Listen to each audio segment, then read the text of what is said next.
Ngayon guys, ituturo ko sa inyo kung paano mag-download ng DGPT galing sa link para ma-download ninyo ang apps ng DGPT.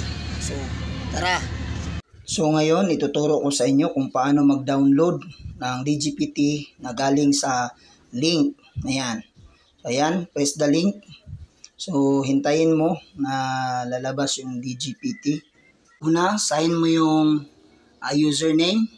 Ayan, username mo.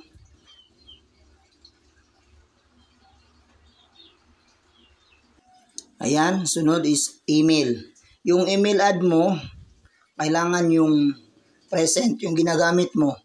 Dahil dyan, magbigay ng code si DGPT sa'yo. So, kailangan alam mo ang password niyan. Kailangan, screenshot mo para hindi mo makalimutan. Ayan. Lagay mo yan. Ayan, enter email code. I-send mo para magbigay si DGPT ng code. Next, enter your phone number. Yung ginagamit mo talaga na phone number, yun ang ilagay mo. Sunod is yung password mo. Ayan, lagay mo yung password mo. Kailangan hindi mo makalimutan yung password. Pangalawa mo yan ilagay dyan. Yan, ang password na ilagay mo. Ayan, last yung enter email code. Punta tayo sa Gmail. So ayan, scroll down natin yan mamaya. Yan. Tapos pindutin mo yung DGPT. Diyan may, ayan, 132174. Ilagay mo yan dyan kasi yan ang binigay ng verification code ni DGPT. Ayan. So press registered. I-register mo na. So nagsaging success siya. So balik ka naman sa yung email. Lagay mo yung email mo ulit. Ayan. Lagay mo yung email. Pagkatapos, dyan sa password naman, lagay mo naman yung password mo. Kailangan hindi mo talaga makalimutan yung password. Kasi pag hindi mo nalagay yung totoong password dyan, mag-valid siya. Invalid pala. O, ayan. Press login.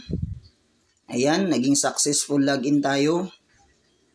Pagkatapos, punta tayo sa home. Ayan, may analyze. Yan, press analyze. Download now. Pagkatapos, scroll up. May makikita kang EPK. Yan, press mo yon.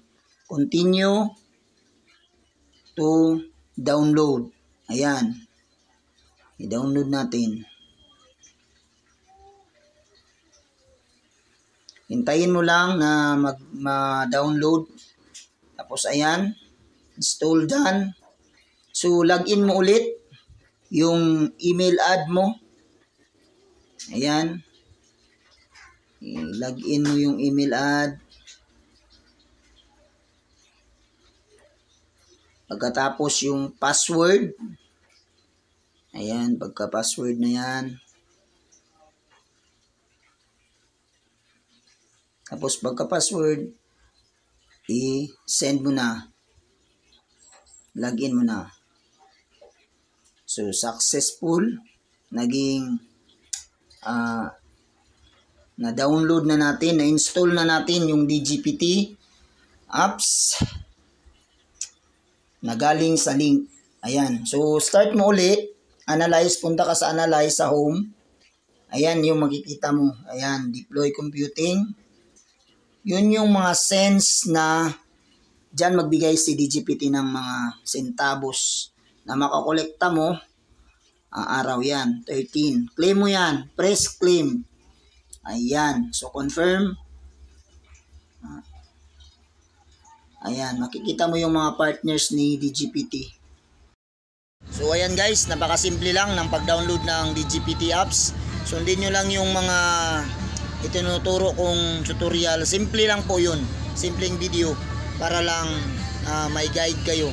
So thank you guys. Thank you for watching.